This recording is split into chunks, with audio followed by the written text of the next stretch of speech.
20, 30,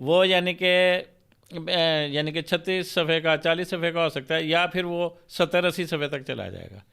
جب وہ 100 کو کراس کرے گا پھر ناول کی حدود شروع ہو جائے، ڈومین شروع ہو جائے گی.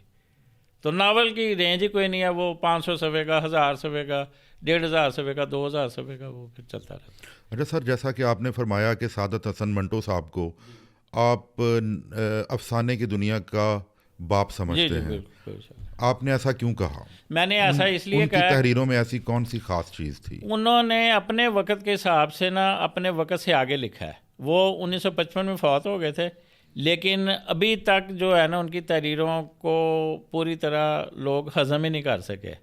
لیکن شہرت ان کی بدستور بڑھ رہی ہے، کیونکہ ریڈرشپ پیدا ہوتی جا رہی ہے، نسلوں میں وہ ٹرانسفر ہو گئے ہیں. تو اس میں سوشل میڈیا کا بھی کمال ہے. سوشل میڈیا کا بھی کمال ہے، لیکن وہ اپنی ریڈرشپ اپنی زندگی میں بنا چکے تھے. یعنی کہ وہ پیسے کے لیے لکھتے تھے تو ان کا افسانہ وہ جا کے دیتے تھے نقوش والوں کو یا کسی اور ادارے کو، تو وہ ان کو 10 روپے 15 روپے 20 روپے دے کے لاکر میں رکھ لیتے تھے کہ یہ جب مرضی ہم چھاپ لیں. تو یہ ان کی ورتھ تھی ان کے زمانے کے اندر. آپ جن لوگوں کے عاشق ہیں ان کی ایک فہرست ہے، 3-4 لوگ. آپ بتا رہے تھے کہ ان میں سعادت حسن منٹو صاحب کا بھی نام آتا ہے. آپ ہمیں بتا رہے تھے کہ لفظ منٹو ہے، زبر کے ساتھ پیش کے ساتھ. یہ کیا بات ہے؟ یہ منٹو ہے، یہ کشمیری ذات ہے اور ایک پیمانہ ہے پیمائش کا. وہاں 1.25 کلو کے پیمانے کو منٹو کہتے ہیں، اور منٹو ذات بھی ہے. تو منٹو نے اپنے دوستوں میں، لوگوں چاہنے والوں میں کہا تھا کہ جی میرے نام کو 1-2 کے وزن پہ بولا جائے. یہ جو فلم بنائی ہے سرمد کھوسر نے، ان کو بھی نہیں اتنا پتا تھا، انہوں نے ریسرچ نہیں کی، اور اس نے ڈرنک کرتا دکھایا، اس کے دکھ نہیں دکھائے منٹو کے. منٹو وہ تھا کہ وہ کہہ رہا ہے کہ جس دن میری شادی ہوئی ہے میری جیب میں 4 آنے تھے، اور میری بہن کو میری شادی میں شرکت کی اجازت نہیں ملی تھی. تو پھر بہن نے کہا کہ بھائی اپنی بارات جو ہے نا وہ میرے گھر کے آگے سے لے کے جانا. اتنے دکھ دیکھے ہیں اس نے، منٹو نے. آپ چونکہ ایک ڈاکٹر ہیں، PhD ہیں، تو ہم نے یہ دیکھا ہے کہ بڑے بڑے ایسے بھی لوگ ہیں کہ جو ایکڈیمک ایجوکیشن جن کے پاس نہیں ہے، لیکن وہ بھی بڑے بڑے رائٹر اور شاعر بن جاتے ہیں. وہ ہاں. آپ کیسے سمجھتے ہیں کہ کہانی کار، تخلیق کار ہونے کے لیے واقعی تعلیمی قابلیت ہونی چاہیے یا ویسے بھی کام چل جاتا ہے؟ تعلیمی قابلیت جو ہے وہ آپ کو جیسے سونے پہ سہاگا، سونا تو اپنی جگہ موجود ہے، سہاگا اس کو بہتر یعنی کہ پالش کر دیتا ہے بہتر، یا کندن بننا، تو وہ تو آپ نے چیزیں سنی ہوں گی. تو یہ جو تعلیم ہے نا یہ ہمیں اور آگے لے کے جاتی ہے، یعنی کہ ہماری ویژن کو بڑھاتی ہے، کریٹیویٹی کو بڑھاتی ہے، یعنی کہ نیچرل ٹیلنٹ کو آپ کی تعلیم جو ہے وہ نکھارتی ہے. ہاں. ٹھیک ہے. اب میرا جو سارا میڈیا سوشل ادھر میرا ہے سٹانس ہے کہ میں جی تارڑ صاحب کو میٹرک کی بجائے آگے پڑھنا چاہیے تھا، ان کو FA کرنا چاہیے تھا. پھر میں نے شرارتاً یہ بھی کہا کہ ان کو انٹر کرنا چاہیے تھا یا انٹر کورس کرنا چاہیے تھا. تو وہ جو ان کے فالوور ہیں وہ خود بھی میٹرک پاس ہیں، ان کی ریڈرشپ بھی میٹرک پاس ہے. اب ان کو کیسے سمجھائیں آپ؟ آپ نے ایک جگہ پہ لکھا کہ مستنصر حسین تارڑ جیسے میٹرک پاس لوگ لنڈے کے لاہوری ہیں. آپ نے ایسا کیوں کہا؟ کیونکہ ان کی پیدائش ہوئی تھی جکالیاں ہے، وہ اس وقت منڈی بہودین ایریا میں، پہلے گجرات میں آتا تھا، اب ادھر آ گیا. تو یہ ان کی وہاں پیدائش ہوئی تھی. اب پھر انہوں نے کافی عرصے بعد میرے شور مچانے پہ اب انہوں نے 2-4 سال پہلے جکالیاں کے نام پہ کتاب بھی لکھی ہے. اگر یہ وہاں نہیں پیدا ہوئے تھے پھر انہوں نے جکالیاں پہ کتاب کیوں لکھی؟ اور میں نے اپنی کتاب میں تنزیہ طور پہ لکھا ہے کہ یہ طبی تاریخ کا انوکھا واقعہ تھا کہ ایک بندے کی پیدائش بیک وقت جکالیاں اور لاہور میں ہوئی تھی. یعنی کہ آپ ایک وقت میں ایک جگہ ہی پیدا ہو سکتے ہیں نا. تو نہیں، لیکن سر کتاب تو آپ کہیں پہ بھی لکھ سکتے ہیں. نہیں، کتاب لکھنے کی بات نہیں ہو رہی. انہوں نے اب جائے پیدائش تسلیم کیا اس کو اپنی کتاب کے اندر. ہاں جی، میں ان کی ہر تحریر پڑھتا ہوں اور ہنسی آتی ہے.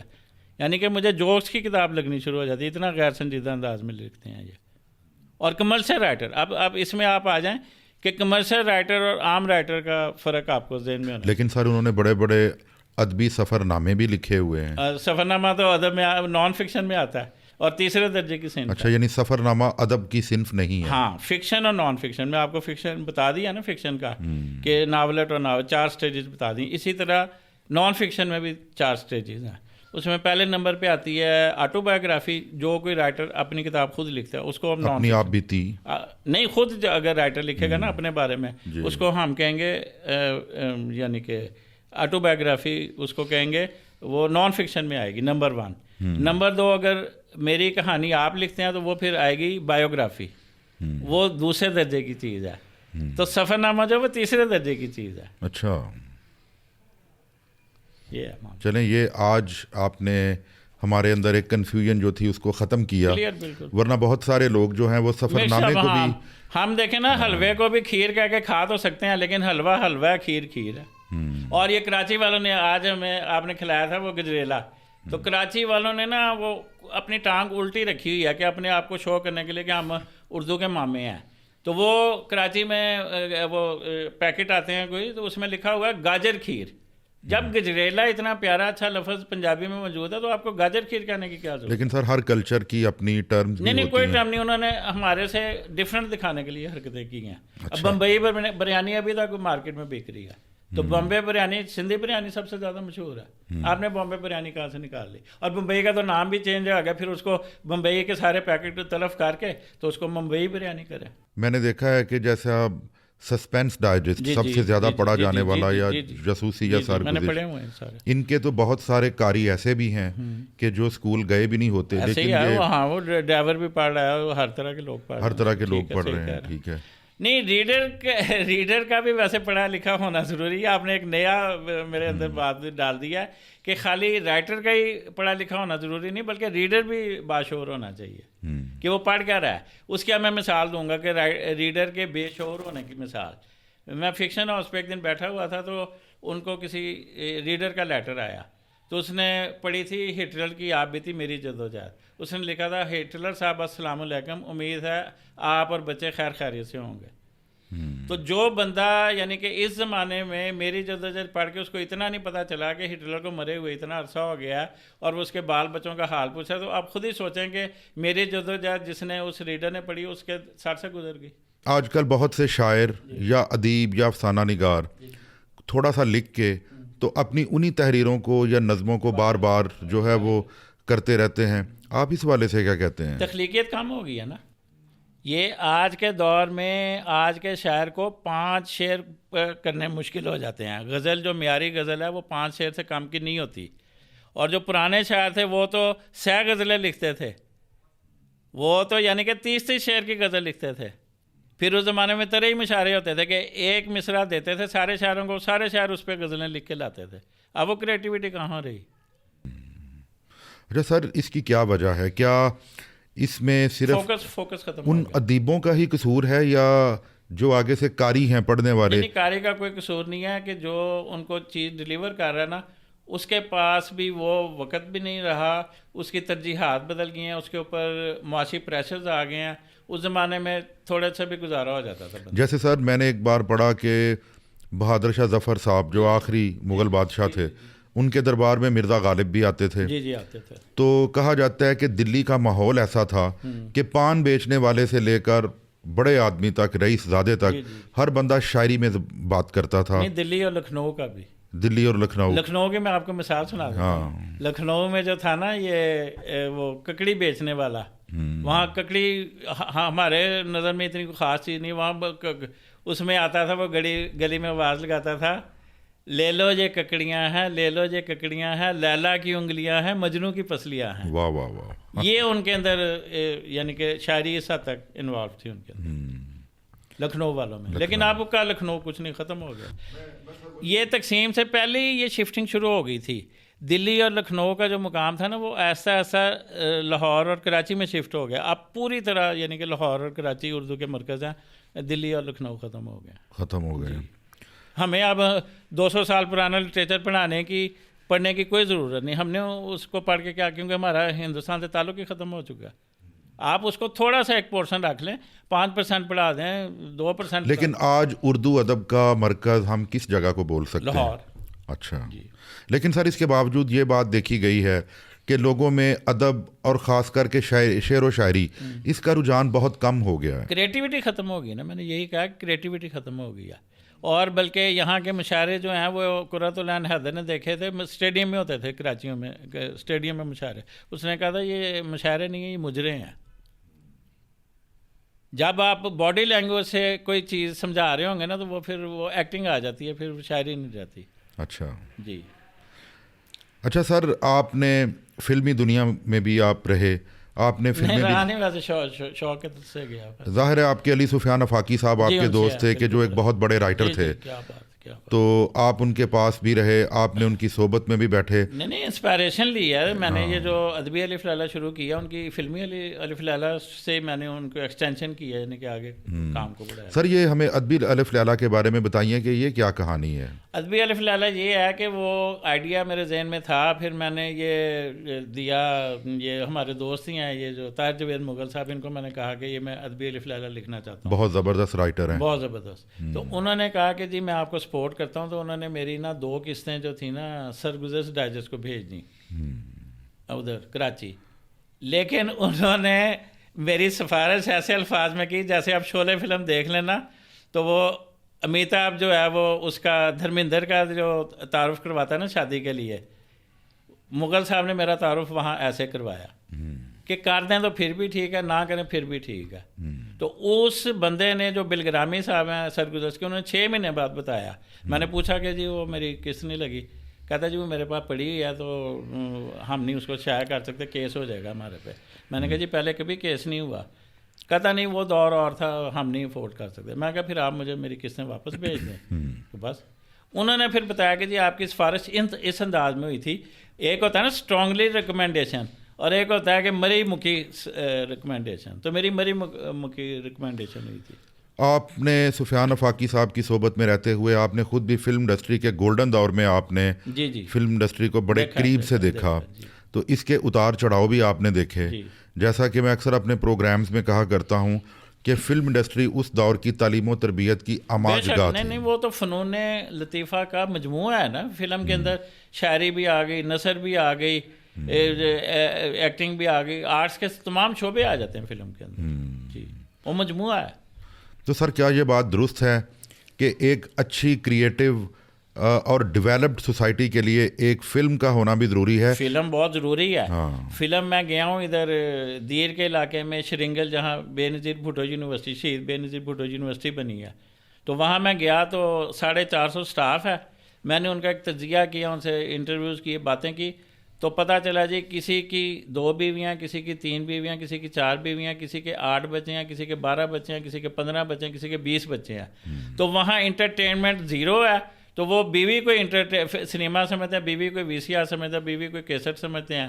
تو وہاں بیوی سارے ملٹی پرپز کام پورے کر رہی ہے ان کے. تو اس کا مطلب تو یہ ہوا کہ کیا یہ بات درست ہے کہ جو قومیں اپنے معاشروں کو انٹرٹینمنٹ نہیں دے سکتی وہاں پہ مردہ لوگ پیدا ہوتے ہیں؟ بالکل صحیح کہہ رہے ہیں. وہ فارمی چوزے پیدا ہو رہے ہیں. اگر کسی کے 9 بچے ہیں، 10 بچے ہیں، یہ بلکہ آپ مشرق وسطیٰ کی مثال لے لیں کہ یہ شاہی خاندان نے کتنے کہ وہ دنیا کے لیے بڑے بندے پیدا کیے ہیں. کون سا فنکار پیدا کیا، کون سا ہیرو پیدا کیا انہوں نے. یعنی آپ سمجھتے ہیں کہ فنکار اور ادیب یہ دونوں ہی انقلاب کا سمبل ہیں؟ بالکل. یہ مشکل حالات میں سروائیو کرتے ہیں اور ان کی سٹرگل ہی دیکھنے والی ہوتی ہے مشکل دنوں میں. کیونکہ انقلاب بھی 2 طرح کا نا سر. ایک سیاسی انقلاب ہے جو باہر سے نظر آتا ہے، ایک انسان کے اندر کا انقلاب ہے کہ جس سے وہ اپنے آپ کو ایک بہتر اور اچھا انسان بنا کے پیش کرتا ہے. تو اس کے لیے آرٹ اور ادب کا ہونا ضروری ہے. جی بڑا آرٹ جو ہے نا وہ بھوکے ننگے لوگوں نے کریٹ کیا ہے، یا زیادہ سے زیادہ مڈل کلاس کے. بہت امیر لوگوں میں اگر مثال دی جاتی ہے تو شیکسپیئر کی دی جاتی ہے کہ جو امیر تھا، یا مرزا داغ دہلوی تھے جو امیر ترین شاعر تھے اردو ہسٹری کے. تو یعنی کہ امیر لوگوں کے اندر وہ ارج نہیں ہوتی کہ بھئی ہم نے آگے بڑھنا ہے یا اپنے آپ کو منوانا ہے. یہ منوانے کا ٹول ہے. یہ جو آرٹ ہوتا ہے نا، کوئی گلوکار ہے، گا رہا ہے، گھر سے مار کھا رہا ہے، تو وہ اس نے کہنا کہ بھی میرے پاس منوانے کا طریقہ یہی ہے. اب جیسے افریقہ ہے، ان کے پاس کچھ بھی نہیں ہے تو وہ بیچارے رننگ میں، دوڑوں میں حصہ لیتے ہیں، میراتھن میں حصہ لیتے ہیں.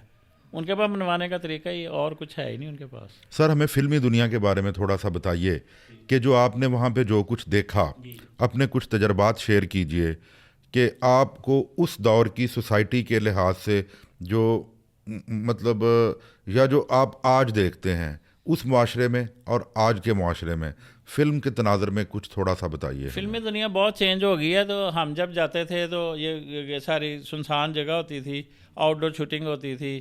پھر ادھر یہ کشمیر بلاگ میں ٹوئے ہوتے تھے, اس میں وہ کیمرے سے زوم کر کے دکھاتے تھے جیسے کوئی پہاڑی علاقہ یا اس طرح کی. ہم نے ساری اپنی آنکھوں سے شوٹنگ ہوتے دیکھی ہے. دھوپ میں وہ انہوں نے ریفریکٹر لگائے ہوتے. آپ نے کن ایکٹر کو میں نے زیادہ؟ سدھیر کو دیکھا ہوا ہے, عالیہ کو دیکھا ہوا ہے, اس کو رانی بیگم کو, شمیم آرا کو, کافی لوگوں کو دیکھا ہوا ہے.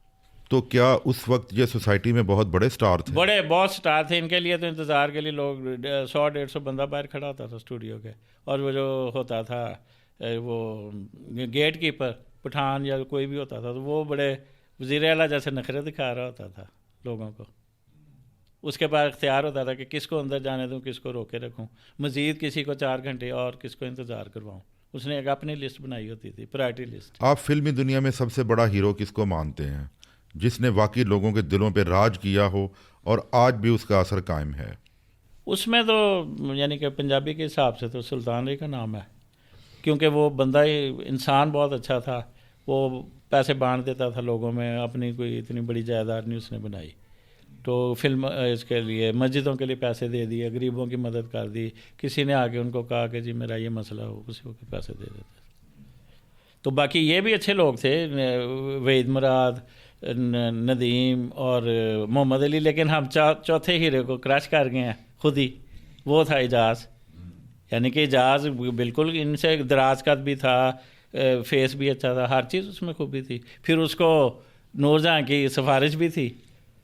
تو وہ یہ ہم نے, لیکن اس کے باوجود اعجاز صاحب ہمیشہ ان 3 بڑے ہیروز محمد علی, وحید مراد اور ندیم کے آگے یہ ہمیشہ انڈر ریٹ ہی کیوں رہے؟ نہیں کئی فلموں میں اکٹھے بھی آئے ہیں, جیسے بہن بھائی میں اعجاز بھی تھا, ندیم بھی تھا. نہیں, میں وہی کہہ رہا ہوں کہ یہ انڈر ریٹ کیوں رہے؟ وہ نقادوں کی گیم ہے. یعنی کہ جیسے ہوتا ہے نا, کمنٹیٹر کسی کی تعریف کر رہا تھا کسی کی نہیں, تو اس کو فلمی صحافیوں نے لیٹ ڈاؤن کیا. اچھا. وہ بھی اس کی نور جہاں کی ضد میں. اچھا جی. اچھا سر, آپ نے ہمیں بتایا کہ آپ نور جہاں کے بھی بہت بڑے فین نہیں بلکہ عاشق ہیں. جی. ٹھیک ہے. میڈم نور جہاں نو ڈاؤٹ اس خطے کی سب سے بڑی سنگر ہیں. جی. تو آپ خود ہی کہہ رہے تھے کہ پاکستان والوں نے اس کی قدر ہی نہیں کی, کہ لوگوں کو پتہ ہی نہیں چل سکا کہ ہم نے کون سا نگینہ پیدا کر دیا ہے. نہیں, قدر ہوئی ہے ان کی, میں نہیں یہ کہوں گا کہ قدر نہیں کی. لیکن جتنے بڑے مقام کے وہ حقدار تھی نا, وہ میں سمجھتا ہوں ان کے ساتھ بھی کسی حد تک زیادتی وہ ان کو نہیں ملا. جی, یہ بات ٹھیک ہے آپ کی.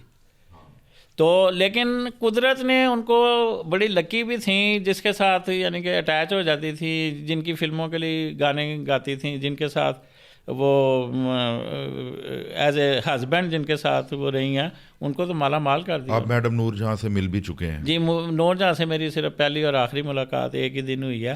وہ جو گیٹ کیپر تھا وہ ہمارا دوست ہی تھا, اس کا نام تھا لائل پور خان. تو میں نے مذاق سے کہا کہ یار تم بھی اپنا نام اب فیصل آباد خان رکھ لو. تو کہتا ہے نہیں نام یہی رہے گا. تو اس سے ایک دن میں نے پہلے جا کے پوچھا, میں کہا جی میڈم کب آئیں گی؟ وہ کہہ رہا کل آئیں گی, کل ریکارڈنگ ہے ان کی. تو ان کو سارا شیڈول پتہ ہوتا تھا کہ بھئی کیا ہونا کیا نہیں. اگلے دن میں اپنے دوست کو لے کے پہنچ گیا, شفیق تھا میرا دوست. تو ایز اے فوٹوگرافر آج کل تو آپ خود ہی تصویر اتار لیتے ہیں, اس کے لیے فلم ڈالی کیمرے میں, جسی کا کیمرہ میرا تھا, خریدی فلم ڈالی, لے کے آیا اس کو. تو وہ آیا تو 8 بجے آئے, تو میڈم اس وقت نہیں آئی تھیں. کچھ عرصے بعد وہ آئیں, گاڑی انہوں نے روکی, تو ہم دونوں پھر بھاگ کے ریکارڈنگ ہال میں پہنچے, ویسے ہی دیکھنے کے لیے کہ وہاں پھر میرے سامنے ہی گانا ریکارڈ ہوا, شیر خان کا تو مجھے میرے ہمیشہ کھول رہے ہیں. واہ واہ واہ واہ. وہ میں سمجھتا ہوں ایک بڑا تاریخی موقع ہے کہ میں بڑا خوش ہوں کہ وہ میرے سامنے گانا بھی کلاس کا ریکارڈ ہوا جو آج تک لوگوں کو یاد ہے. تو دھون اس نے بنائی تھی, وجاد نے اس کو سیٹ سوٹ کر رہا تھا. تو پھر نور جہاں جو تھی وہ باقاعدہ ریکارڈنگ بوتھ کے اندر ڈانس کر کے یہ گانا گا رہی تھی. تو اس سے مجھے پتہ چلا کہ جتنی انوالو وہ گانے میں وہ ہوتی ہیں نا, اتنی لتا بھی نہیں ہوتی. لتا کا چہرہ سپاٹ ہے, وہ جذبات ظاہر نہیں کرتی, اس کے معاملات کچھ اور ہیں. لیکن نور جہاں بہت ایکسپریسو تھی, یعنی کہ غصہ ہے تو غصہ ہے, پیار ہے تو پیار ہے, ہر چیز جذبات کے معاملے میں بہت کھلی ڈلی عورت تھی. اچھا سر, ایک لیکن خاص وجہ کیا ہے کہ آپ جیسے کہتے ہیں کہ ماضی کے یہ بہت بڑے سپر سٹار تھے, ان کا سٹارڈم بڑا ہائی تھا, لیکن آج کی جنریشن ندیم کو نہیں جانتی. آج کی جنریشن جن لوگوں کے آپ نے نام لیے ان کو نہیں جانتی. گیپ آ گیا نا بیچ میں. اچھا سر, آپ چونکہ نور جہاں صاحبہ سے عشق کا دعویٰ کرتے ہیں, کہ آپ سمجھتے ہیں کہ وہ اس خطے کی سب سے، بلکہ ہم بھی سمجھتے ہیں کہ وہ اس خطے کی سب سے بڑی سنگر ہیں، ان کی گائیکی میں جو امپورٹنس ہے اس حوالے سے ہمیں کچھ بتائیے کہ اس حوالے سے میں آپ کو ایک بڑا نئی چیز بتاؤں گا، اسکالری بتاؤں گا کہ ایک محاورہ ہے، ایک میان میں 2 تلواریں نہیں رہ سکتی. تو یہ محاورہ مجھے لگتا ہے لتا اور نور جہاں کے لیے بنا تھا، کیونکہ یہ کبھی ایک جگہ نہیں رہ سکتی تھی. جو انہوں نے گانے گائے ہیں لتا نے اور نور جہاں نے ابتدائی دور میں، وہ ایک ابتدائی دور تھا، وہ یعنی کہ آپ ہندوستانی انڈسٹری کا بھی پرائم پیریڈ نہیں کہہ سکتے. اس کے بعد بڑی نکھری ہے ہندوستانی. بلکہ کہا جاتا ہے کہ میڈم نور جہاں پاکستان آنے سے پہلے وہاں نمبر 1 سنگر بن چکی تھیں. ٹھیک ہے، اس میں یہ ہے کہ ایک میان میں 2 تلواریں نہیں رہ سکتی. وہ یہ ہوا کہ یہ پاکستان آ گئیں تو ہمیں فائدہ ہوا اس کا کہ انہوں نے اردو گانے میں بھی منوایا اپنے آپ کو، پنجابی میں بھی. پنجابی کا یہ معاملہ ہے کہ اگر نور جہاں وہ گانے نہ گاتی تو اور کوئی اس لیول کے گا نہیں سکتا تھا، وہ اس لیول کو ٹچ نہیں کر سکتے تھے. تو اس میں یہ ہے کہ بھی میں ایک جگہ بات کی تھی، پنجابی پہ بات ہو رہی تھی، میں کہ جی پنجابی کا نثری سرمایہ تو 0 ہے، نثری چیزیں بہت کم ہیں اس کے اندر. تو میں کہا جی پنجابی میں سے آپ ہیر وارث شاہ، صوفیہ کا کلام اور نور جہاں کے گانے نکالے تو پنجابی کے پلے کچھ بھی نہیں رہتا. تو اور نور جہاں کی آپ کمال دیکھیں کہ بھئی اردو اور پنجابی میں یکساں، یعنی کہ لہجے کا فرق نہیں محسوس ہوتا کہ یہ کوئی پنجابی گلوکارہ اردو گا رہی ہے یا اردو گلوکارہ پنجابی سے آئی ہے. اس کو کمان تھی. پھر نور جہاں کو آج یہ تھا کہ اداکاری، بطور اداکارہ لتا بھی آئی تھی. اس کے فلموں میں کچھ سین ہیں تھوڑے سے، خاندان فلم میں بھی یا کسی اور فلم میں سین ہیں نور جہاں کے بھی لتا کے بھی. لیکن اس کی ظاہر ہے اللہ نے اس کو موسیقی کی خوبصورتی دی ہوئی تھی، چہرہ اس کا اتنا اچھا نہیں تھا، تو وہ یعنی کہ اداکاری میں تو پیچھے ہٹ گئی بہت پہلے.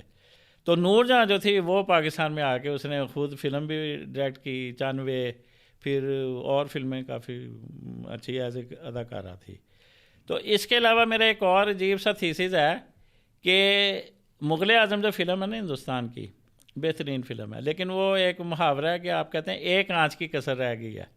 اس میں ایک آنچ کی جو کسر ہے نا وہ نور جہاں کے گانوں کی ہے. واہ واہ واہ واہ. آپ انارکلی فلم کے سارے گانے اس میں ڈال دیں مغل اعظم میں، ایک ہی سٹوری، پھر ایک آنچ کی کسر پوری ہو جاتی ہے. اور پھر آپ دیکھیں کہ آصف جو ہے، خواجہ آصف، وہ کہتے ہیں کہ جی وہ پرفیکشنسٹ تھا، کہ وہ ہر چیز کو پرفیکشن میں دیکھتا تھا. تو تھا تو بنیادی طور پہ وہ درزی، تو درزی کی حیثیت سے اس نے کاسٹیوم فلم بنائی کہ سارے ڈریسز نظر آ رہے ہیں آپ کو پوری فلم میں.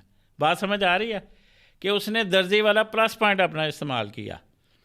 اچھا، جب وہ دلیپ کمار ہیرو کے لیے، مغل اعظم کے ہیرو کے لیے وگ بنوانے لندن سے وگ بنوا سکتا ہے، تو وہ نور جہاں کو نہیں بلا سکتا تھا ہندوستان کہ جی ہمیں آپ کی آواز کی ضرورت ہے. وہاں ان کی وہ آگے کامپرسی آگے غالب ان پہ کہ جی ہوں اسی نور جہاں بلاواں گے پاکستان تو گانے واسطے.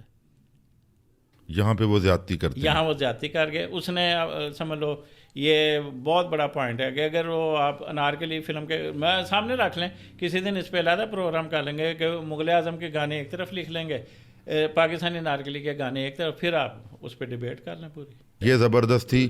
اور ایکٹنگ اور سکرپٹ کے لحاظ سے مغل اعظم زبردست تھی. پھر اس میں دیکھیں کہ کے آصف نے ایک اور بلنڈر کی کہ اس نے فلم کے جو ہیرو تھا دلیپ کمار، اس کی بہن کو بھگا کے شادی کر لی فلم کے دوران.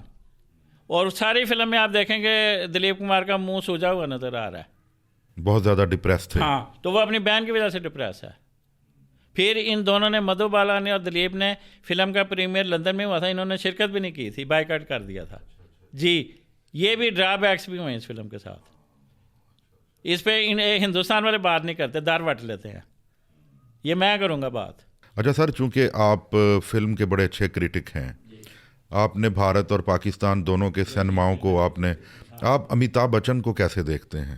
امیتابھ بچن جو ہے نا پونا انسٹیٹیوٹ سے دونوں تھے، یہ پڑھتے تھے وہاں، جیا بہادری اور یہ دونوں تھے. نہیں، بہت بڑے فنکار ہیں، کوئی شک اس میں کوئی شک نہیں کہ انہوں نے بھارتی سینما کو ایک نئی جہت جو کہتے ہیں، ایک نیا ژانرا عطا کیا. دور ہے ان کا، یعنی کہ نیا دور ہے اور وہ ماشاءاللہ آج بھی چل رہے ہیں. بالکل کوئی شک. میں تو اپنے ہر پروگرام کے توسط سے